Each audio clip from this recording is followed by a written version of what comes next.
원래 오늘 수업 같은 경우에는 원래 오프라인 수업으로 진행을 하려고 했는데 생각보다 지금 정부 방침이 일요일까지 지켜보고 3단계를 격상하니 많이 좀 결정을 한다고 하고 상황이 지금 많이 안 좋은 상황에 따라서 좀 급하게 지금 촬영을 진행하고 있어요.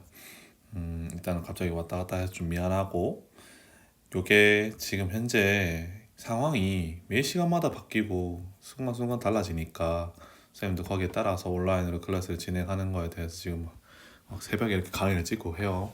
하니까 조금만 감안해주고 바로 이어갑시다. 저번에 우리 수업했던 학생들 같은 경우에는 여기 앞에 24번까지 수능 문제에 대해서 풀이를 한번 진행을 해봤었어요. 요점만 먼저 얘기를 하자면 수능 문제에서의 핵심적인 기본은 첫 번째, 첫 문장에서 해석이 항상 좀 복잡하고 어렵게 꼬아내는 경향이 있었다.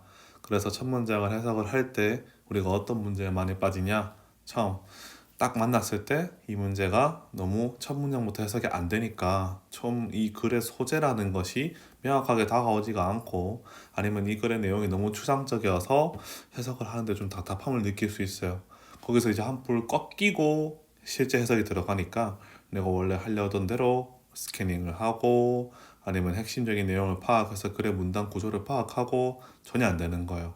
그래서 생각했던 대로 안 되고 그냥 닥치고 읽는 그런 습관대로 그냥 쭉 읽어 내려가는 것밖에는 할 수 없는 그런 학생들이 좀 있었지. 그래서 페이스가 말리니까 내가 원래 문제를 푸는 방식대로 풀지 못했고 그래서 나는 시간이 생각보다 내가 원래 해오던 거랑 다르게 잘 맞춰가지를 못했고 그런 학생들이 되게 많았고 여러분들 중에서도 그렇게 나올 수도 있어요. 그러니까 요거는 항상 문제 풀 때 좀 신경 써서 하길 바래요. 알겠죠? 오늘은 요거 25번 문제부터 다음 문제 좀 풀어봅시다. 25번 도표 문제 같이 보면 일치하지 않는 것은 당연히 묻는 것이고 도표 문제는 내가 늘 얘기했지만 1번과 2번까지는 답이 나오지 않습니다. 맞죠? 1번과 2번에서는 답이 나오지 않아요. 설령 나오더라도 3, 4, 5번 먼저 다 읽고 나서 정답이 없으면 읽어도 늦지 않아요. 그렇기 때문에 그렇게 참고하면 됩니다. 그리고 내가 제일 먼저 해야 될 거, 이렇게 도표 문제는 X축과 Y축이라고 얘기할게요. 그러니까 X축과 Y축 그리고 항목 요거를 신경을 써야 돼요. 자, 무슨 말이냐? 자, X축 체크리스트, 그 체크를 먼저 하고 시험 문제를 풀면 좋다는 거예요. 첫 번째 X축을 봐야 되고요. 두 번째는 Y축을 봐야 돼요. 그 다음에 세 번째는 항목을 봐야 돼요. 요 세 가지를 먼저 훑어보고 보기를 읽는 게 생각보다 정확도를 높이는 데 도움이 많이 돼요. 그래서 X축을 보니까는 이렇게 있구나 체크하시고 좀 이쁘게 해봅시다. 이런 게 있구나 체크해 보시고 Y축에는 퍼센테이지구나 체크하시고 그 다음에 항목 2022년이랑 2019년 두 개가 있구나 이거 체크하는 거예요. 체크해 놓고 그 다음은 어디로 가냐 요거 쓱 훑어본 다음에 밑으로 내려가는 겁니다. 밑으로 내려가서 3번, 4번, 5번을 읽잖아요. 맞죠? 3번, 4번, 5번을 읽는데 요거를 읽을 때 우리가 유의해야 될 거는 딱 하나예요. 뭐냐?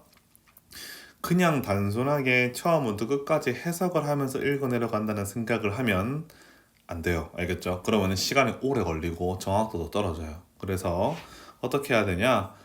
첫 번째 여기서도 체크해야 될 거. 첫 번째 아까 얘기했던 X축, Y축, 항목 요거 세 개는 나올 때마다 다 동그라미를 쳐서 체크를 하든지 해야 돼요. 그 다음에 두 번째 증가 또는 감소 표현이죠. 이게 늘었다. 이게 줄었다. 2배 증가했다. 3배 증가했다. 이렇게 증가나 감소를 표현하는 것은 무조건 체크를 해야 돼요. 그 다음은 세 번째는 비교, 최상급 이런 것들 체크 잘 해야 되죠. 그러니까 비교급을 말해요. 비교급. 그러니까 누가 누구보다 2배 이상 많다. 누가 누구보다 3배나 많다. 누가 가장 적다. 가장 많다. 이런 것들 꼭 체크하셔야 돼요. 알겠죠? 그리고 네 번째는 기타인데 뭐냐면 같다, 다르다. 자, 이런 것도 당연히 체크해야 되죠. 누구랑 누구랑 값이 같다, 누구랑 누구랑 값이 다르다. 이런 것들도 시험 문제로 나올 수 있기 때문에 요 네 개를 신경을 쓰면서 요 네 개 항목을 항목만 체크하면서 읽고 내려가는 게 키포인트예요. 이게 무슨 소리냐면 자, 하수가 하는 방법 해봅시다.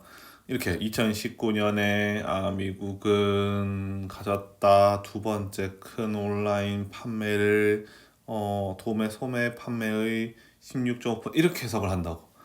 내가 원하는 건 이게 아니라 우리는 항목만 체크하는 거예요. 항목만 체크해 볼게. 2019 자 second largest 최상급 나왔죠? 그 다음에 16.5%. 항목은 요렇게 세 가지밖에 없어요. 위로 올라가서 보는 거예요. 2019년에 봅시다. 쌤은 요걸 좀 지울게요. 2019년이면은 요거죠. 2019년에 어디에서 미국에서 2019년 미국에서는 16.5%라서 두 번째로 가장 높다 했어. 자, 첫 번째 제일 높은 데가 얘고 두 번째 얘 맞네. second largest죠. 그래서 3번은 맞네. 요렇게 하는 거예요. 그러니까 그냥 문장을 해석한다는 느낌보다는 항목 X축이랑 Y축이랑 항목에 있는 내용들을 빨리빨리 찾아서 그냥 그것만 본다고 생각하면 돼요. 4번 2012 쭉 네덜란드 larger 프랑스.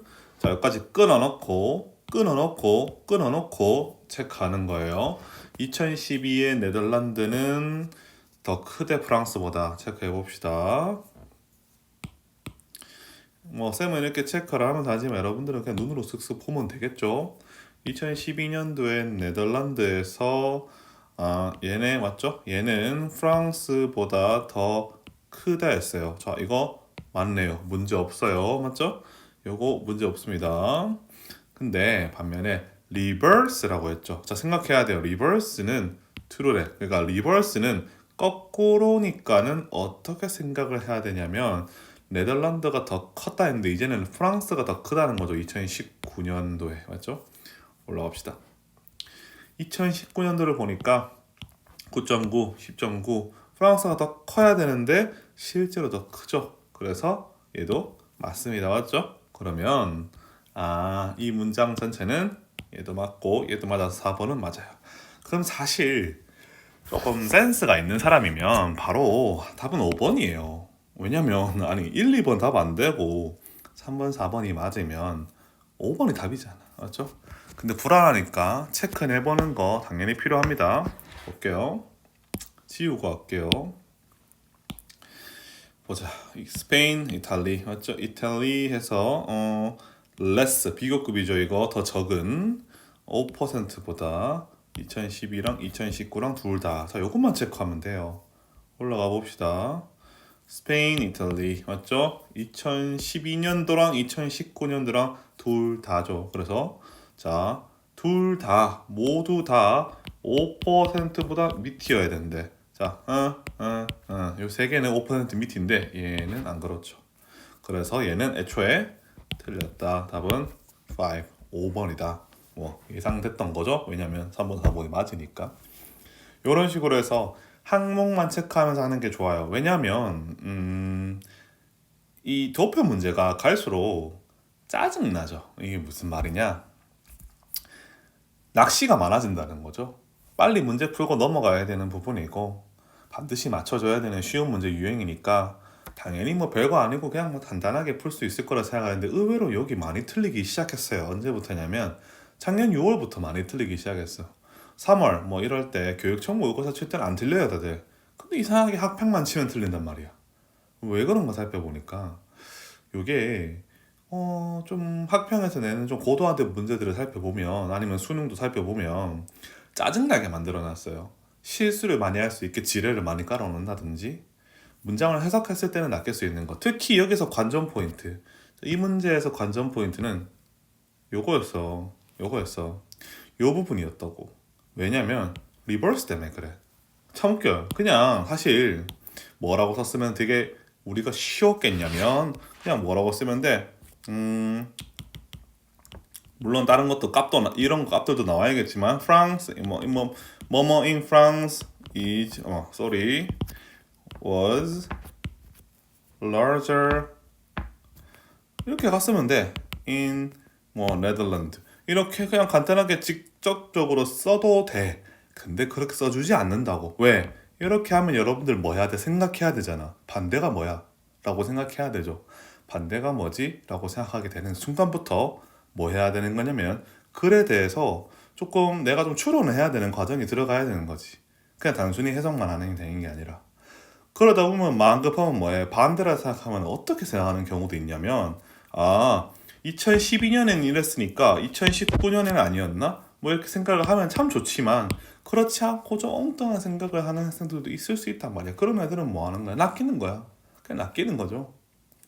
그렇기 때문에 이런 것들이 좀 이번에 학평도 수능도 모두 다 갖고 있는 공통적인 특징이라고 볼 수 있어요. 즉 낚시를 준다. 어디에서 쉬운 문제에서 얍삽하게.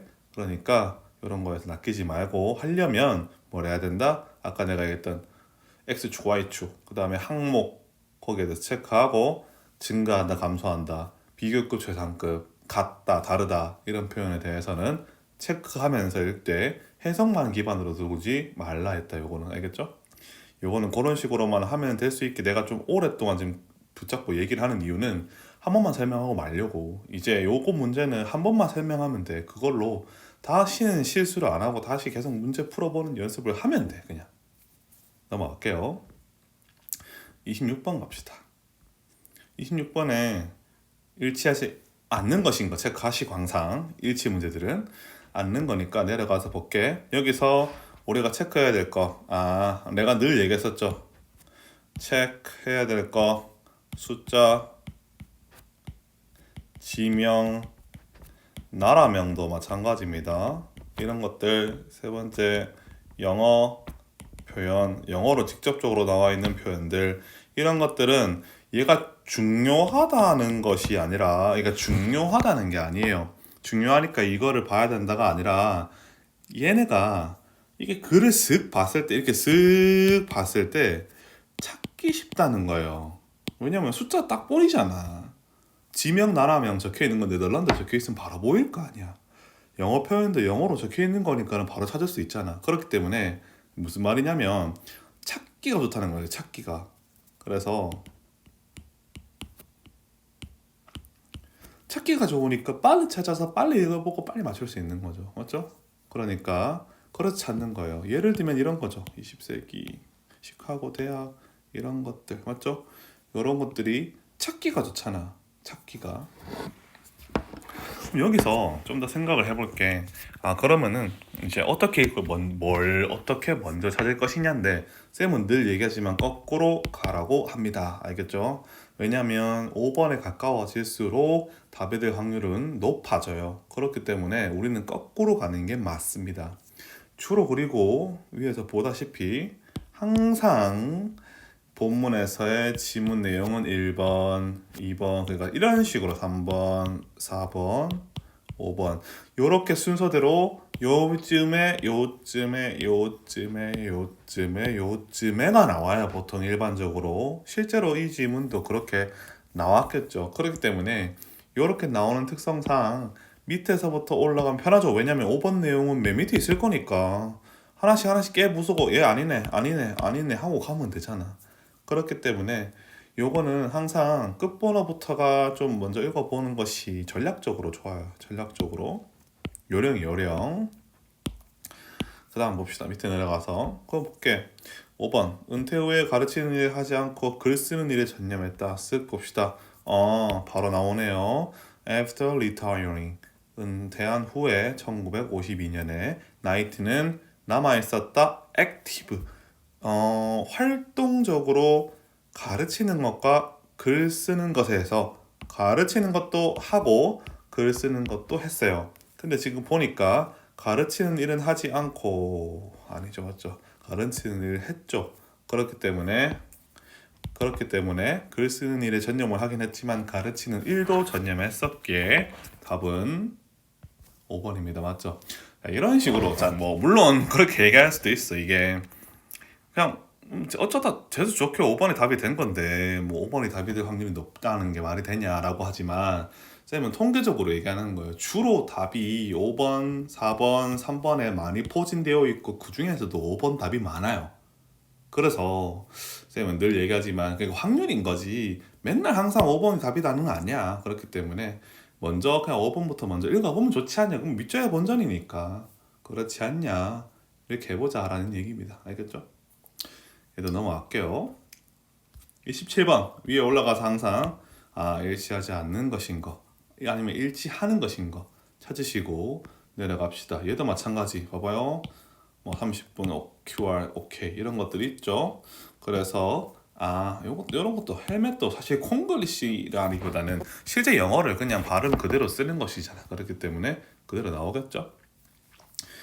역순으로 올라옵시다. 이렇게 알겠죠? 쓱 자전거 오케이. 자 오케이 보니까는 바로 있네. 맞네요. Complete the return에서 마무리해라. 반납하는 것을 누르는 것에 의해서 오케이 버튼을 자전거에 있는 이라고 되어 있죠. 다시 말해서 자전거 오케이 버튼 눌러서 반납 완료한다는 맞죠. 패스. 헬멧이 제공된다. 즉, 자 여기서 어디 있겠니? 요 위쪽에 여기 어디 있겠지, 맞죠? 보니까 여기 있네. 헬멧은 제공되지 않는다. 답은 4번입니다. 맞죠? 자, 얘 같은 경우에는 4번의 답이 나왔다는 거 참고해 두시고 항상 이 과정이 프로세서 이렇게 지켜져야 돼요. 항상 보면 뭐부터 위에서 일치하지 않는 거 아니면 일치하는 거 체크하시고 내려가서 이런 것들 나오는 것들 체크 좀 미리 슥슥슥 해놓고 거꾸로 역순으로 올라가는 거 그래서 답을 정확하게 체크하는 거 알겠죠? 요게 돼야 됩니다. 그래서 여기서 실수가 나오는 간혹 원인은 하나가 있는데 정확하게 쌤은 지금 이렇게 대치를 시키잖아. 예를 들어서 그러니까 단순하게 그냥 슥슥슥 해서 머릿속으로 생각만 하는 게 아니라 쌤은 대치를 시켜요. 대치를 시킨다는 건 이렇게 되겠지. 완료한대. 반납을. 자, 이거 패러프레이즈가 기본적으로 되어 있는 형태다 보니까 이렇게 가져왔죠. 눌러서 뭐를 오케이 버튼 어디에? 자전거에. 자, 지금 내가 쓱 해봤지나 느껴지죠? 무슨 말이냐면 그 영어 문장을 그대로 옮겨 넣은 거예요. 한글로. 즉 다시 말해서 내가 이 한글을 위에서 찾으려면 정확하게 그 문장이 그대로 적혀 있는지를 확인을 해야 된다는 소리야. 근데 여러분들은 뭐 하냐면 내 시선을 따라가 볼게. 쓱 이렇게 쓱 훑어보고 쓱 비슷하게 맞는 얘기인 것 같아 넘어가 버리지. 이런 경우도 간혹 있죠. 물론 뭐 사람 눈이 원체 빠르니까 슥슥슥 봐도 그렇게 알아채는 거는 괜찮아요. 근데 실수가 나온단 말이야. 10번 중에 한 번만 실수 나와도 이건 실패예요. 왜냐면 그 10번 중에 한 번이 수능이거나 10번 중에 한 번이 중요한 시험이면 어떡하냐는 거야. 그래서 실수를 최대한 줄이는 연습을 하는 건데 우리가 그렇게 항상 좀 대조해보는 습관을 들이는 게 상당히 중요해요. 이 습관은 이런 기본적인 문제를 푸는 것에서부터 시작을 해서 어디까지 이어지냐면 우리 저번에 기억나? 주제 문장들 같은 경우에는 밑에 뭐 보기에 나오잖아, 맞지? 위에서 주제를 파악했지만 그 주제가 그대로 그 단어 그대로 그 순서대로 나오는 게 아니라고 했죠. 어떻게 나오냐면 밑에 내려가면 조금 패러프레이즈를 돼가지고 같은 개념이지만 조금 다른 말로 표현이 된다고 했었잖아. 그렇기 때문에 우리는 요렇게 패러프레이즈 되어 있는 문장을 영어를 한글로 옮겼을 때 바뀌는 것들 또는 영어를 같은 개념이지만 다른 영어 단어로 쓰여 있는 그런 것들 그 패러프레이즈를 파악하는 연습을 지속적으로 해줘야 돼요. 계속해서 요거 꼭 해줘야 됩니다. 알겠죠? 28번 내려갈게요. 28번 가면 Jason's photography class에서 어쩌고저쩌고 나와있죠, 맞죠? 일치하는 것입니다. 내려갈게요. 뭐 얘는 별칭 3층 이런 거밖에 없네. 얘도 똑같아. 올라갑시다. 알겠죠? 올라갑니다. 학생 수 제한이 없다. 어디 있겠니? 뭐 요쯤에 있겠지. 보니까 class size is limited to 8, so don't delay 해서 제한되어 있대요. 그래서 제한이 없다는 건 틀렸습니다. 4번 다루는 주제 중 하나는 특수효과이다. 주제, topics, 이렇게 있네. 특수효과가 있는지 없는지 찾아봅시다. equip selection, 아니죠. 장비 선택, 라이팅, 조명 기술, 색깔 선택, 특수효과. 자, 특수효과라고 뭔가가 주제가 있네요. 다시 말해서 다루는 주제 중 하나는 특수효과이다. 맞죠? 답은 4번입니다. 그렇게 자, 요것도 봐봐. 요것도 할 말이 많아요. 진짜 참 짜증나. 무슨 말이냐면 그냥 만약에 이게 쉬운 문제, 그러니까 내가 늘 얘기하는 거야. 쉬운 문제와 어려운 문제가 어떤 차이가 있는지를 구분할 수 있는 안목이 있으면 정말 공부하기 편해요. 무슨 말이냐면 자, 이렇게 나와 있었지. 근데 이게 쉬운 문제였으면 어떻게 나오시니? 어떻게 나온 거냐면 topics are equip 어쩌어쩌, 라이팅 어쩌어쩌, 컬러 어쩌어쩌, 스페셜 이벤트 이펙트 어쩌어쩌 이렇게 쭉 이렇게 써가지고 파악하기 편하게 나오지. 파악하기 편하게. 근데 이런 식으로 좀 날 펼쳐놔가지고 파악하기 불편하고, 그 다음에 topics to be covered 말도 참 그래, 맞죠? 그냥 topics are 이렇게 그냥 편하게 얘기할 수도 있고, 또는 topics cover이라고 그냥 동사로 그냥 써버릴 수도 있는데 꼭 수동태를 써야 되고요.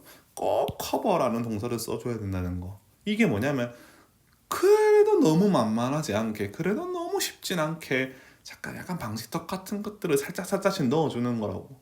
근데 뭐 문제 푸는 사람 입장에서 이게 진짜 별거 아니거든. 사실 별거 아닌데 꼭 여기 자빠져가지고 실수하는 애들, 꼭 여기 자빠져가지고 걸려 넘어진 애들 분명히 있다고. 근데 여러분들 생각할 거야, 영상 보면서도 지금. 아이, 나는 안 그래. 나는 안 넘어져. 아이, 그런 거 나는 기본적으로 알지. 분명히 생각하고 있을 거야, 속으로. 그러니까 분명히 생각하고 있을 거야, 내가 이 소리 하는 거 들으면서. 근데 쓰면 얘기 되겠지만 꼭 그 중에 하나씩 실수가 매년 나오고, 수능 때마다 쌤 매년 그 학생들을 보고 있고, 매년 그 학생들이 내신에서 똑같은 실수하고 있는 거 나는 안 보고 있냐고. 다 보고 있어요. 그렇기 때문에 나는 아니겠지라는 생각이 아니라, 나는 절대 안 그래라는 생각이 아니라, 나도 저러면은 이거 이렇게 해야겠네. 나도 저렇게 되면은 이렇게 생각을 좀 바꿔야겠네. 분명히 그렇게 생각해야 어떻게 보면 좀 겸손하게 문제 좀 받아들이는 거라고 생각을 해요. 알겠죠? 요거 체크하고, 이제 그럼 요까지 해서 기본 문제 이유, 그러니까 4개 몇 번? 여기 일치 문제랑 도표 문제들, 여기 부분들 마무리했습니다. 다음 거 넘어가 볼게요. 이제 29번부터 조금 어려운 문제 유형들 한번 살펴봅시다. 자, 봅시다. 그러면 29번부터 문제 계속 좀 볼게요. 어려운 문제들 좀 살펴봅시다. 29번에 어법상 틀린 것이고, 어법 문제는 늘 얘기하지만 쌤이 내신 수업 때도 몇 번 얘기했던 건데, 모의고사 어법 문제라고 해서 내신 어법 문제랑 크게 다르지 않아요. 그리고 내신 어법이라고 해서 모의고사는 다르지도 않아요. 그래서 서로 같아요. 그래서 우리가 배운 개념을 활용하는 것에서는 원리는 똑같다. 그 모의고사 근데 문제를 접근할 때 조금 다른 생각을 해야 되는 건 하나가 있는데, 뭐냐면 이 문제에서 지금 이렇게 1, 2, 3, 4, 5번에 밑줄 쳐서 이렇게 문제가 나오는 유형도 있고, A, B, C 중에 골라서, 알죠? A, B, C 중에서 각각 이제 2개씩이 나오는데 둘 중에서 뭐가 맞는지 고르는 문제도 있죠. 그렇게 2가지가 보통 있는데, 이렇게 1, 2, 3, 4, 5번으로 나오는 문제가 훨씬 어려워요. 훨씬 어렵고, 우리가 모의고사에서 중점적으로 아까 봐야 된다는 한 가지가 뭐냐면, 이 보기들로 지금 이 출제자가 의도하는 게 뭔지를 생각할 수 있는 능력이 있는 사람과, 그게 안 되고 그냥 되는 대로 닥치는 대로 가는 사람의 차이는 엄청 커요. 요게 기본적인 문법 지식이 머릿속에 들어 있어서 그걸 활용할 수 있는 사람이냐, 아니면은 좀 어느 적당히만 들어가 있고 그때그때 좀 생각을 좀 오래 해야 좀 개념이 떠오르는 사람이냐의 차이도 있어요. 그래서 그런 것도 있고, 쌤 같은 경우에는 이게 뭐 당연히 쌤은 머릿속에 이게 들어있으니까 즉각 사용이 되잖아. 그래서 이렇게 봤을 때 쓱쓱쓱, 그러니까 쌤은 그러니까 딱 판단이 와. 뭐가 오냐면 PP 형태네, 과거 분사 묻는 건가, 이 시네 가리키는 게, 뭔가 가리키는 지칭 대상 뭐 단수냐 복수냐 묻는 건가? 부사 밑줄 쳐져 있네. 아 이거 부사냐 형용사냐 묻는 거겠네. 더즈 왜 꼭 es 붙은 거에 체크했을까? 단수냐 복수냐 3인칭 단수 맞냐 아니냐 묻는 거겠네. what 아 접속사네. 접속사 올바른 거 썼는지 묻는 거겠네. 그러니까 쌤은 이게 머릿속에 들어있기 때문에 이런 생각을 하게 돼요. 하게 돼. 근데 여러분들까지는 아직 여기에 머릿속에 완전히 딱 자리 잡힌 게 아니다 보니까 체감이 잘 안 돼. 내가 이게 지금 머릿속에 들어있는 걸 지식을 활용한다는 느낌보다는 그때그때 임기응변을 하고 있다는 느낌을 강하게 받을 수 있어요. 쌤은 늘 얘기했지만 내가 지금 여기 문제를 봤을 때 1번 문제를 봤을 때 2번 문제를 봤을 때 내가 요걸 가지고 도대체 지금 그 출제자가 뭘 묻는 건지를 잘 모르겠다면 제일 먼저 해야 될 작업은 첫 번째로는 글의 문장 분석을 먼저 하는 거예요. 다시 말해서 문장의 주어가 뭐고 동사가 뭐고 그거부터 먼저 나누는 게 시작이에요. 문법 문제는 애초에 그걸 내가 할 수 있는 능력이 안 된다면 과감하게 포기를 해야 되는 문제인 거고, 왜냐하면 한 문제밖에 없으니까. 그게 아니라 나는 포기하기 싫고 쭉 꾸준하게 가고 싶다라고 하는 문제라면 나는 요 문장을 분석을 해서 요 문장에서 요 밑줄 치분 부분이 도대체 나한테 뭘 묻는 것인가를 판단할 수 있는 근거를 만들어 줘야 돼요. 그게 중요해요. 오케이. 모른다 칩시다 한번. 자, 1번 associated 뭔지 모르겠어. associate 기본적으로 뜻은 뭐예요? 연관시키다라는 원래 동사예요. 원래는. 그래서 과학자들이 누구냐면 실험을 실험을 하는 이렇게 되겠네. 맞지? 실험을 하는 그들 스스로에게. 자, 이렇게 되겠네. 이 과학자들은 동사 나와야 되는데 can이 나왔으니까 동사 찾아야 되는데 밑 쉼표 나왔으니까 또 가로 쳐 해놓고 avoid까지가 동사겠네. 자, 다시 말해서 문장의 주어랑 동사는 나왔다 안 나왔다? 나왔다는 거예요. 이 뒤엔 당연히 뭐겠어? 목적 오고 있지 그러면. 그럼 질문. associate는 동사냐? associated는 동사가 될 수 없다는 거죠. 근데 형 생긴 거는 ed잖아. 그럼 둘 중에 하나지. 과거 시제 동사거나 아니면 과거 분사거나. 근데 지금은 딱 봤을 때 과거 분사인 거죠. 자, 그러면 여기까지 판단이 됐으면 우리는 생각을 뭐 해야 되냐면 과거 분사를 쓰면 되냐 안 되냐지.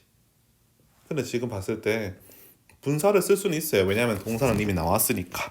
동사는 이미 나왔기 때문에 어떻게 보면은 분사를 쓰는 건 문제가 안 돼. 근데 과거 분사를 쓰는 게 문제가 될 수도 있으니까 분사를 제대로 썼냐 그걸 생각을 해봐야 되죠. 첫 번째, 얘가 꾸며주는 게 뭔지 찾아야 돼요. 자, 요건 좀 체크를 해볼게요. 분사 구문은 항상 늘 얘기하는 거지만 얘가 꾸며주는 게 뭔지를 항상 체크를 하면서 해야 돼요. 꾸며주는 게 뭔지를. 이게 무슨 소리냐면, 그러니까 이 associated라는 분사가 도대체 뭘 꾸며주냐는 거지. 얘가 꾸며주는 게 뭐냐는 거지. 그럼 이 앞에 보통 뭐냐면 그 바로 앞에 있는 얘 명사거나 이 바로 뒤에 있는 명사인데 with가 있으니까 얘를 꾸며주는 건 아닐 거고 restriction을 꾸며주는 거겠죠. 그럼 질문. restriction이라는 제한사항이라는 뜻인데 제한사항. 자, 이 제한사항이 무슨 사람도 아니고 얘가 뭘 연관시키겠냐? 아니면 이 제한사항이라는 것이 연관되겠냐를 생각했을 때 당연히 연관되겠죠. 다시 말해서 이런 restriction이 associated라는 것을 이 하는 게 아니라 맞죠? 오히려 당하겠죠. 그래서 의미는 수동이 돼야 될 것이고 수동이 되면 어떻게 된다? 과거 분사를 써야 되니까 associated 쓴 거는 아무런 문제가 없습니다. 알겠죠? 얘는 오케이 맞죠? 문제 없습니다. 내려갈게요. it이네요. 가리키는 게 늘 얘기하지만 문법 문제로 밑줄 쳐져 있는 부분에 it 또는 뭐 them 또는 one 이런 게 나온다. it, them, one 요 세 개가 나온다면 얘가 가리키고 있는 대상이 무엇이냐를 꼭 파악을 해야 돼요. 그거 파악 안 되면 문제를 풀 수가 없어요. 그래서 살펴볼게. 얘는 그래서 뭐 어떻게 보면 문장 구조를 분석해야 될 필요성보다는 읽으면서 이시 가리키는 게 뭔지를 파악하는 게 더 중요하겠죠. 보자. 여기서부터 보면 되겠네. 보자. 아무도 is more, 이제 이건 괄호되어 있으니까 해석할 필요 없죠. 아무도 더 알지 못합니다. 이 experiment potential hazard에서 실험의 잠재적인 위험을 어떤 과학자들보다, 그 과학자들이 누구냐면 devise는 우리 설계하는 거 말고 좀 뭔가 고안하거나 이거를 구성하는 것을 말해요. 구성하였던 뭐를, 그것을 돼 있잖아. 자, 그럼 그것을 가리키는 게 뭔지는 생각을 해보면 실험이죠. 맞죠? 그 실험을 구성을 한 사람이냐 아닌 사람이냐인데, 지금 이거를 봤을 때 on experiment는 아무리 봐도 단수죠. 맞죠? 그래서 가리키는 대상이 단수냐 복수냐 묻는 문제였고, 확인해 보니까는 단수네. 그래서 문제는 전혀 없습니다. 맞죠? 가리키는 대상 오케이, 문제 없습니다. 내려갈게. 3번 디플인데, 자, 이렇게 부사가 나왔다. 형용사 문제냐 부사 문제냐 묻는 거죠. 항상 이렇게 형용사 문제냐, 형용사가 들어가야 되냐 부사가 들어가야 되냐 묻는 상황에서 우리는 판단 기준은 항상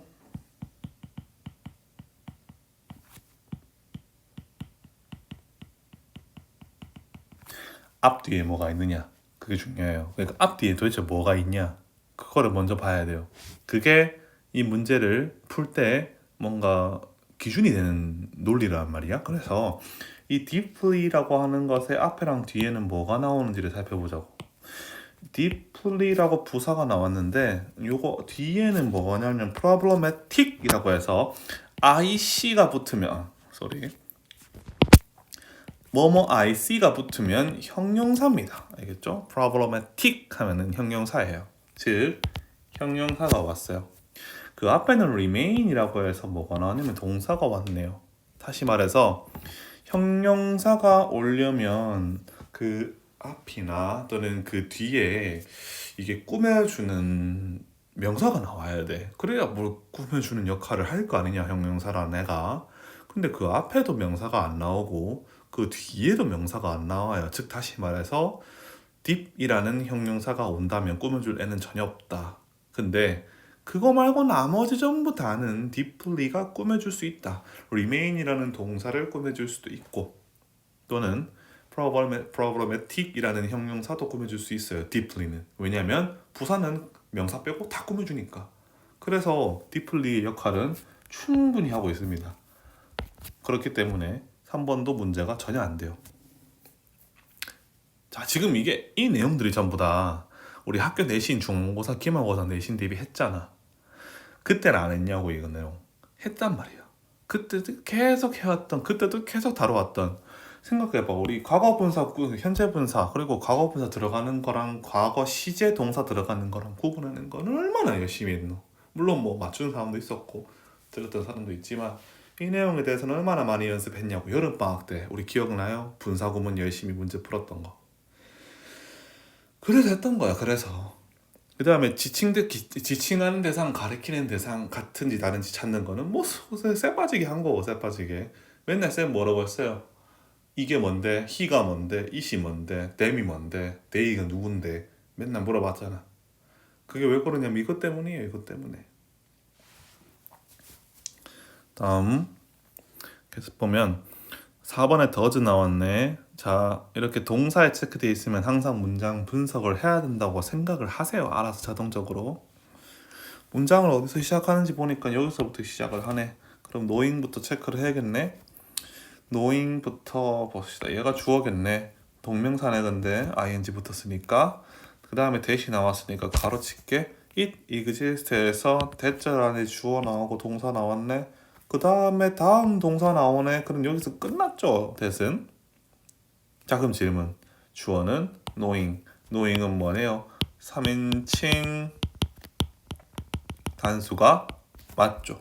자, 왜 맞냐 생각을 해보면 3인칭 단수가 되려면 우리가 가져야 되는 조건 중에 여러 가지가 있지만 동명사가 주어로 오면 3인칭 단수 취급한다고 했었죠. 그렇기 때문에 두 더즈 중에서 우리는 뭘 써야 된다? 당연히 더즈를 써야 된다. 자, 그럼 1, 2, 3, 4가 다 나왔고 답은 몇 번? 5번이다. 끝인데 도대체 왜 답이 5번인지를 아무도 모를 수도 있어요. 그래서 우리는 생각을 해야 될 게 얘는 무슨 문제다? 접속사다. 접속사가 나오면은 우리는 문제 풀어야 될 때 두 가지가 있었죠. 뭐였냐면 접속사가 문법 문제로 나온다. 두 가지를 신경을 써야 돼요. 뭐 해야 되냐면 접속사 앞에 뭐가 있는가? 선행사가 있냐 없냐 이거 신경 쓰라 했죠. 두 번째 이거에 따라 이 기준에 따라서 어떤 접속사가 와야 되는지가 완전 바뀌기 때문에 이건 되게 중요한 개념이에요. 보면 접속사 앞에 선행사가 있냐 없냐 이거 봐야 된다고 했었고 그 다음에는 접속사 뒤에 문장이 완전하냐 불완전하냐 요거 중요했죠. 완전하냐 불완전하냐 요거 두 개 중요했어요. 그래서 이 두 개의 기본 규칙을 가지고 어떤 접속사가 와야 되냐를 결정한다고 했었죠. 맞죠? 내가 이걸 왜 이렇게 열심히 설명하는 거냐면 지금 문법 문제 한 문제지만 문법 지식은 쌓여야 돼. 일회성으로 요땐 요렇다 끝 이게 아니야. 그러니까 요때 이러면 다음에도 똑같아요. 형용사 부사 구분하는 거 다음에도 똑같아요. 3인칭 단수 주어 나오는 거 동명사 주어로 나왔을 때 3인칭 단수 취급하는 거 다음에도 똑같아요. 접속사 문제도 마찬가지야. 다음에 접속사 문제가 나와도 똑같아요. 그렇기 때문에 한번 배워놓으면 무슨 뭐 공식 외우듯이 계속 써먹는 게 문법 지식이야. 그래서 한번 쌤이 이렇게 정리를 좀 장황하게 길게라도 정리를 해주면 여러분들이 해야 될 것 뭐냐? 머릿속에 집어넣을 수 있게 열심히 정리하는 거 그거 해줘야 돼요. 알겠죠? 그거 해줘야 돼. 자 그러면은 여기까지 하고 나서 접속사 부분에 대해서 지식이 안 들어있을 수도 있으니까 많이 생각을 좀 해봅시다. 접속사 앞에 선행사가 있냐 없냐 접속사 뒤에 문장이 완전하냐 불완전하냐 그걸로 구분하는 건 알겠는데 그래서 그렇게 구분될 때 각각 뭐가 있는지 모르죠 지금. 그러니까 모르는 학생들이 있을 수 있죠. 체크해 봅시다. 표를 그릴게요. 알겠죠? 표를 그릴게요. 다시 자 봐봐요. 문장 앞에 선행사가 있을 수도 있고 선행사가 없을 수도 있죠. 맞죠? 두 가지. 그 다음에 접속사 뒤 문장이 뭐 할 수도 있고 완전할 수도 있고 불완전할 수도 있죠. 자 이렇게 네 가지의 경우가 있겠죠. 당연히 생각을 해봅시다. 문장 앞에 접속사라고 얘기를 해줘야 되는데 맞죠? 접속사 문장 앞에 선행사가 있다. 다시 말해서 접속사 앞에 선행사가 있다. 그러면 접속사는 앞에 있는 선행사를 꾸며주는 역할을 하는 것이다. 꾸며준다는 것은 형용사가 하는 거다. 즉 형용사절 접속사다. 근데 자, 이 접속사 앞에 선행사가 있으니까 무조건 형접인데요. 없으면 당연히 명접일 것이고. 자, 근데 형접 중에서도 종류가 두 가지가 있었지. 뭐였냐면 관계대명사, 그 다음에 관계부사. 이렇게 두 개 있었잖아. 접속사 뒤에 문장이 완전하면 무조건 관계부사예요. 자, 관계부사 종류 뭐 있었는지 생각 좀 해봅시다. 관계부사 종류는 여러 가지가 있었지만 where, when, why 요 세 개 좀 맞죠? where, when, why. 그 다음에 뭐 더 있었나? 소유, 대명사, whose 있었죠, 맞죠? 그 다음에 뭐였나? 요거 첫 번째 관계부사, 두 번째 소유대명사, 세 번째 있었지. 뭐였는데? 전치사 플러스 which 맞죠? 요렇게 세 가지 종류가 있었지. 요렇게 세 가지 종류가. 이 세 가지 같은 경우에는 요렇게 규칙에 맞는 거 자리에만 와야 돼요. 근데 뒤에 불완전하면 어떻게 되냐? 답은 하나지. 관계대명사밖에 못 오죠. 형접에 뒤에 불완전한 건 관계대명사밖에 없잖아. 관계대명사에는 그럼 종류 뭐 있냐? 생각해 봅시다. 관계대명사의 종류에는 뭐 뻔하죠. which, who, that 요 세 개 다 정하죠. which, who, that 요 세 개. 물론 whom도 포함입니다. 알겠죠? 이렇게 관계대명사는 종류가 있는 게 답니다. 이렇게가 형접에서 우리가 나눌 수 있는 것이고 명접에서 생각해 봅시다. 명접에서 접속사 뒤에 문장 완전한 거는 뭐 불완전한 것부터 먼저 할까? 하나밖에 없거든. what이죠, 맞죠? what 명접은 뒤에 불완전합니다. 그건 알아두셔야 돼요. 근데 명접 뒤에 문장이 완전한 경우는 나머지 다 하죠. that 또는 whether 또는 미안, sorry, if 쓴다는 거. if 또는 요거죠. 요건데 이렇게 간단하게 해주면 참 되는데, 자, 우리 지금 여기서 이렇게 요게 단데 이게 참 안 돼. 나는 늘 얘기하지만 암기해야 될 건 암기해야 된다고 몇 번 얘기했어요. 그러니까 기본적으로 이해만 하고 있으면 되지 뭐라고 생각하는 많은 학생들이 빠지는 오류가, 암기를 해줘야 될 건 암기를 해야 그걸 바탕으로 이해를 하는데, 암기해야 될 것도 암기하기 싫어서 암기 안 하면 이해를 하는 시작조차가 안 되는 거야. 무슨 말인지 알겠죠? 그래서 이게 좀 확실하게 암기가 되어야 돼요. 지금 이 글에서는 묻는 문제, 요 5번 여기 부분에서 묻는 문제 부분은 뭐냐면 요거예요. 사실 맞죠? 요거예요. 알고 있으면 이게 문제가 풀리는 거야. 알고 있으면. 알겠죠? 이게 문제가 풀리는 거야. 다시 말해서 what 앞에 선행사가 있냐 없냐 봤을 때 너무 왔으니까 선행사가 있는 건 아니잖아. 맞지? 선행사 아니야. 그럼 우리는 뒤에 문장이 완전한지를 봐야 돼. 뒤에 문장이 subject responses 해서 주어 나왔고 are 동사 나왔어요. 근데 우리 비동사 몇 형식인 걸 알고 있죠? 2형식이잖아. 뒤에 typical or atypical 돼 있는데 얘가 보어잖아. 맞지? 그러면 주어, 동사, 보어 2형식에 요거 3개 나왔으면 끝난 거 아닌가? 다 나왔잖아. 다시 말해서 완전하잖아. 완전하단 말이야. 그래서 여러 가지 올 수 있지. 어떤 것들, 요런 것들 올 수 있지. 근데 뭐만 못 와? what만 못 와. 그러니까 what 빼고 나머지는 해석에 따라서 의미에 따라서 여러 가지 that 뭐 whether 다 올 수 있어. if 간접의 뭐 다 올 수 있는데 하나만 못 와. 그게 뭐냐면 what이 못 와. 근데 그 what이 지금 여기 들어가 있는 거야. 딱 하나가 못 오는 그 what이 여기 지금 들어가 있는 거라고. 그래서 답은 몇 번이에요? 5번인 거예요. 그래서 사실 여기에 5번의 답이 안 나왔고 틀렸던 학생들 같은 경우에는 각성하고 이 표 외워야 돼요. 각성하고 여기 밑에 있는 표 이거 외워야 돼. 안 외우면 안 풀립니다. 알겠죠? 외우면 이렇게 간단하게 풀리는 문제예요. 위에 거 모르다가 5번만 읽어도 이 문제는 풀 수 있어요. 1, 2, 3, 4번 아무것도 모르는데 표만 외웠으면 5번 읽고 문제 풀었어요. 그렇기 때문에 사람이 모르는 겁니다. 항상 이렇게 기회가 올 때 잡을 수 있는 능력을 갖추려면 뭘 해야 된다? 암기해야 될 건 암기해야 되고 연습해야 될 건 연습해야 되고. 알겠죠? 요거 문법 문제는 여기까지 할게요. 넘어갑시다. 자, 30번 보겠습니다. 30번 어휘 문제죠. 어휘 문제인데 1, 2, 3, 4, 5번 보기가 그냥 나열되어 있는 문제 형태다 보니까 빡셉니다. 이것도 ABC가 쉬워요. ABC가 쉬운데 이렇게 1, 2, 3, 4, 5번으로 나와 있는 형태가 훨씬 더 빡세요. 훨씬 더 어렵고. 살펴볼게요 한번. 자, 요거는 항상 늘 얘기했지만 1번 문장이 1번 단어가 나올 정도까지, 이 정도까지 안에서 우리는 꼭 뭘 해야 되냐면 주제를 파악하셔야 됩니다. 자, 요때 주제 파악 안 하면 어떤 문제가 발생하냐면 이 글에 나오는 봐봐요. 2번 그냥 예를 들어서 보여줄게.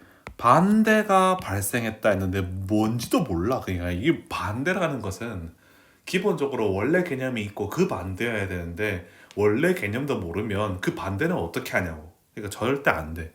그래서 항상 얘기했지만 주제 파악이 필수입니다. 주제가 뭔지를 초반부에 파악해야 돼요. 쌤 모르겠는데요. 이런 어휘 문제는 항상 초반에 파악할 수 있게 문제를 내요. 출제위원들이.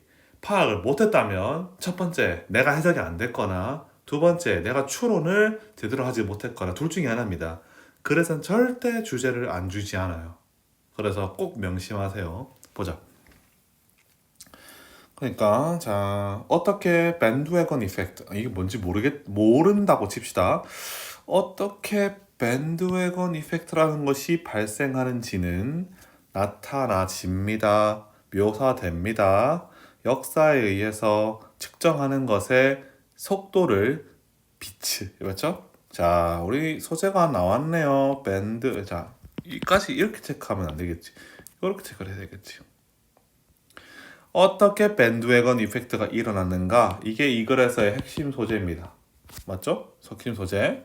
근데 이게 어떻게 밝혀졌냐? 뭐 덕분에? 아, 빛의 속도를 측정하는 것 덕분에 밝혀졌다.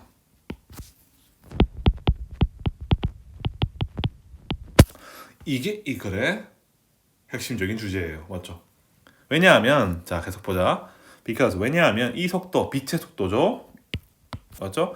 이 속도가 기본이기 때문에 이론의 상대성을 그래서 it's one 그래서 그것은 하나다 가장 자주 그리고 조심스럽게 측정되는 quantities 하면은 어떤 양을 말하죠. 양이라고 하는 것은 뭐 양이라고 하는 것은 측정해야 되는 것들에 대한 얼마나 되는 양인지 이런 것들을 표현하는 거라서 특별하게 문제되진 않습니다. 그리고 대부분 어휘 문제는 1번의 답이 안 돼요. 알겠죠? 자, as far as we know, 우리가 아는 한 속도, 그 속도는 당연히 무슨 속도? 빛의 속도죠. 참 이럴 때 짜증나. 처음에는 빛의 속도, 두 번째는 this speed, 세 번째는 the speed. 같은 말을 계속 바꾸죠, 단어를. 이 속도는 변화해 오지 않았어요. 계속해서. 맞지? 빛의 속도니까. 하지만 자 이런 거 체크하셔야 됩니다. 요게 나오면 이 위에서 파악했던 주제가 뒤바뀔 수도 있죠. 그렇기 때문에 항상 체크를 하셔야 됩니다. 하지만 1870에서 1900년대까지 모든 실험들은 발견을 했습니다. 뭐를? 스피드가 너무 높다고. 그러니까 높게 생각했어요. 아까는 변화하지 않는다고 했는데 지금 이게 어떻게 바뀌었냐면 갑자기 높다라고 바뀌었어. 그 다음에 1900년에서 1950년대 갔을 때는 그 반대가 나타났다는 것이니까 자 하이가 반대가 됐으니까 어떻게 보면은 낮아진 거죠. 맞죠? 낮아진 거죠. 로우가 된 거예요. 그럼 그 로우가 됐는지는 쌤 어떻게 알아요? 여기 읽어봐야지 뭐. 여기 읽어보고 진짜 로우가 됐는지 봐야지. 보자. 모든 실험들은 발견했습니다. 속도가 너무 로우라고 맞죠? 자 이러면 어퍼짓 맞죠? 문제 없습니다.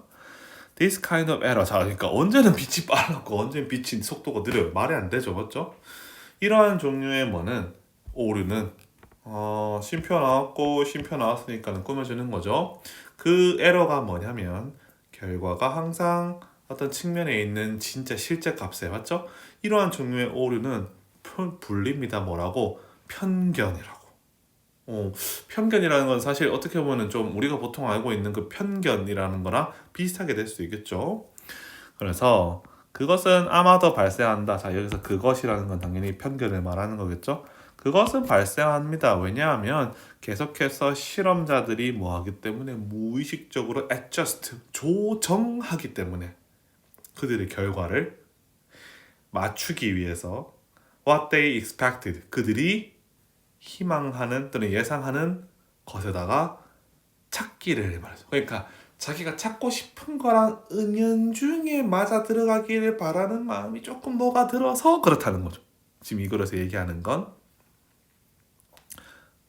이것도 쌤 매치인지 어떻게 알아요? 뒤에 읽어보면 되지. 보자.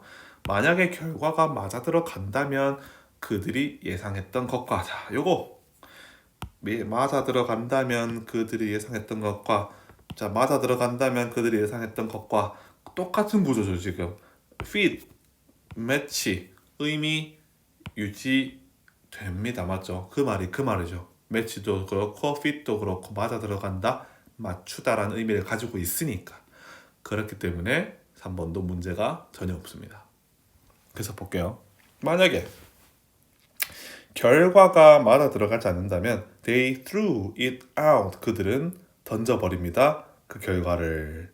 그래서 그들은 weren't being intentionally dishonest 해서 요거 좀 중요하죠. 해석이 어렵죠. 자, 비동사 being dishonest 했으니까는 진행형을 이렇게 써놨네. 맞지? 자, 그들은 될 수 없어요. 의도적으로 부정직하게. 그러니까 내 의도적으로 거짓말 치는 것처럼 돼버릴 수가 없다는 거죠. 누가? 데이가. 근데 여기서 데이는 뭔데? 과학자니까. 그러니까 과학자는 생각해봐. 과학자가 거짓말을 칠 수 있냐? 과학 실험 결과에 대해서 거짓말을 칠 수 있어 없어? 아니 실험을 해봤는데 공이 세게 날아갔다고 못하고 약하게 날아갔다고 얘기할 수는 없는 거야. 그건 맞잖아.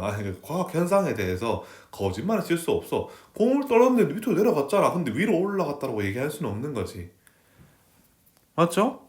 근데 자 그들은 이렇게 의도적으로 정직하지 않게 할 수는 없어요. 단지 뭐 합니까? 영향을 받을 뿐입니다. 뭐에 의해서? 전통적인 지혜에 의해서. 자, 이거는 맞을까 안 맞을까 봤을 때 쉽게 말해서 이 사람들은 정직하지 않고 할 수 없고 예전에부터 계속 우리가 알고 있던 그런 지혜의 영향을 받는다니까는 4번은 나쁘지 않아요. 좀 애매하긴 한데 뒤에 좀 더 읽어봐야 되겠지만 읽어봅시다. 패턴. 그 패턴은 자 여기서 그 패턴이라는 것은 당연히 영향받는 거 말하죠. 그 패턴은 또는 정직할 수밖에 없는 거. 그 패턴은 오직 바뀝니다. 누군가가 부족할 때 용기가라고 되어 있죠.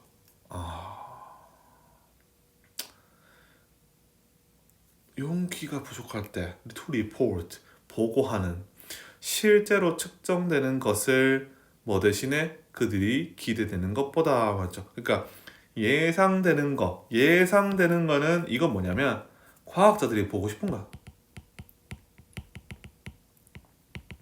보고 싶은 건데 그것 대신에 실제로 측정되는 거. 자, 얘는 예상과 다를 수도 있죠. 얘가 과학자들이 보기를 원하는 게 아니야. 그걸 보고할 용기가 부족해서 바뀐다. 는 건 좀 이상하죠. 다시 말해서 이 패턴은 뭘 말하는 거냐면 의도적으로 될 수 없고 그러니까 예전부터 내왔던 그냥 전통적인 관습적인 지식에 의해서 영향을 받는다는 거. 관습적인 지식에 의해서 영향을 받는다는 것은 그냥 예상한 대로 나오는 것을 말하죠. 늘 그래왔던 게 관습이잖아. 늘 그래왔듯이 결과가 나온다라고 하는 거. 늘 그래왔던 대로 우리는 생각한다라는 지식을 가지고 이 연구 결과를 보고 있는 거. 이건 예상대로 나오는 거잖아. 그렇게 하는 패턴이 바뀐다는 것은 이제는 그렇게 되지 않는다는 거죠. 맞죠? 어떻게 하면은 우리가 예상했던 결과랑 다르게 실제는 이렇더라라고 말할 수 있는 용기가 부족한 게 아니라 있어야 하죠. 맞죠? 또는 충분해야 가능하죠. 참 이게 어려워요. 이 문제가 그게 어려워요. 그러니까 어디 부분이 여기 부분이 어려워요. 여기 부분이 맞죠? 여기 부분이. 근데 자 여기 부분에서 그걸 판단할 수 있는 근거는 쌤 좀 다 지울게요. 판단할 수 있는 근거는 뭐냐? 위에서부터 계속 나오는 하나의 개념에 대해서 생각을 좀 할게요. 형광펜을 체크를 할게. 그냥 눈이가 한번 봐봐요. 뭐냐면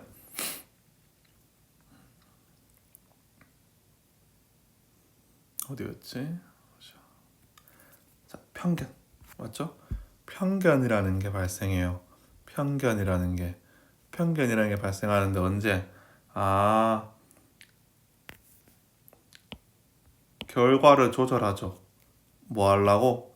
그들이 예상했던 거랑 맞추려고, 맞죠? 그러니까 편견이라고 하는 것은 그들이 예상했던 거랑 맞추기 위해서 갖고 있는 마음속에 어떤 특징 같은 거죠, 맞죠? 자, 그렇다면 우리가 이 편견을 가지고 있기 때문에 우리는 거짓말은 칠 수 없지만 이 전통적인 지식, 그 다음에 우리가 그들이 기대했던 거, 이거 전부 다 같은 얘기죠, 맞죠? 예상됐던 거. 자, 지금 보면 얘나 얘나 얘나 얘나 다 같은 거죠. 즉 편견이죠, 맞죠? 즉 편견. 그러니까 같은 단어는 아니에요. 뭐 명확하게 다 다르잖아, 조금씩. 근데 개념은 같단 말이지. 개념은 정확하게 같은데 단어가 조금 다르게 조금씩 표현되는 거예요. 근데 그거를 놓치지 않고 따라갈 수 있는 센스가 있냐 없냐, 그게 중요하다고. 갑자기 생뚱맞게 다른 단어를 던질 수가 없어요. 결국 개념이 하나가 계속 주제를 펼치기 위해서 같은 개념을 계속 얘기하잖아. 근데 개념이 획 바뀔 수는 없어. 그건 불가능해. 그건 안 되는 거예요. 근데 새로운 개념이 등장하죠. 뭐가 등장하냐면 실제로 측정되는 거. 얘는 다른 거지. 얘는 뭐냐면 결과가 맞아 들어가지 않는 거. 그러니까 결과가 실제로 그들이 생각하는 거랑 맞아 들어가지 않는 거. 이게 그거죠, 맞죠? 그때는 그 보통 과학자들은 그냥 버린다고 했는데 지휘근에서는 이 패턴이 바뀐대. 어떻게 하면 바뀌겠냐? 당연히 그렇게 하지 않고 실제로 하는 결과를 받아들이면 바뀌겠지, 상황이. 맞죠? 그렇기 때문에 렉이 될 수 없는 거고 답은 5번입니다. 자, 이런 식으로 어휘 문제는 뭐 늘 어려웠죠? 뭐 얘만 어려웠겠니? 뭐 다 어려웠지 뭐 항상.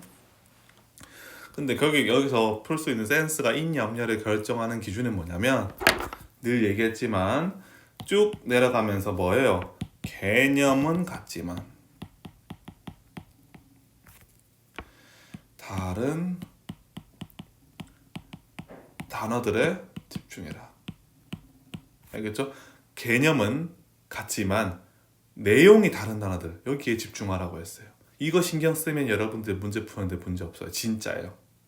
그렇기 때문에 어휘 문제는 늘 똑같은 얘기지만 초반에 여기서 주제 파악하는 거. 그 개념이 끝까지 개념은 같지만 달라지는 단어들에 집중하면서 이 주제를 계속 놓치지 않고 따라가는 거예요. 그냥 해석적으로 슥슥슥 뭐 흐름이 자연스러운데가 아니라 같은 주제가 끝까지 가야 돼요. 계속 같은 주제를 표현하는 개념이 끝까지 가야 돼요. 이게 바뀌었다, 이게 달라졌다, 답입니다. 알겠죠? 왜냐면 그게 이 글의 흐름이랑 맞지 않는 어휘가 틀린 거니까. 알겠죠? 자, 여기까지가 해서 어떻게 보면은 3등급 만드는 기초 문제에서 조금, 그러니까 3등급에서 2등급 왔다 갔다 할 때 좀 관전 포인트가 되는 문제 2개를 풀었어요. 어법과 어휘. 근데 어법은 좀 불가피한 부분이 있어. 왜냐면 어법 문제 같은 경우에는 알면 푸는 거고 모르면 그냥 틀리는 거야. 뭐 어줍지 않게 이런 느낌이다, 이거 안 돼, 이거는. 그렇기 때문에 좀 불가피한 부분이 있는데 어휘 문제는 요즘 좀 챙겨야 되는 문제 중에 필수예요. 특히 3등급 끝자락, 그러니까 66점에서 74점 사이 애들, 이런 애들은 얼마든지 한두 문제 틀려가지고 3등급에서 4등급 떨어질 수도 있고 얼마든지 한두 문제 맞춰가지고 3등급으로 올라갈 수도 있어요. 그렇기 때문에 이런 학생들한테는 어휘 문제 이런 건 되게 중요해요. 꼭 잘 알아놓으세요. 알겠죠? 오늘 수업은 여기까지 하고요. 갑작스럽게 코로나 때문에 좀 더 결정이 좀 바뀌어서 애들한테 미안하고, 오늘 수업 강의 들은 거에 대해서 강의 들었으면 당연히 요거 필기한 거 인증해가지고 단톡에 올려주고, 그렇게 하면은 수업 끝. 알겠죠? 여기까지 하겠습니다. 고생했어요.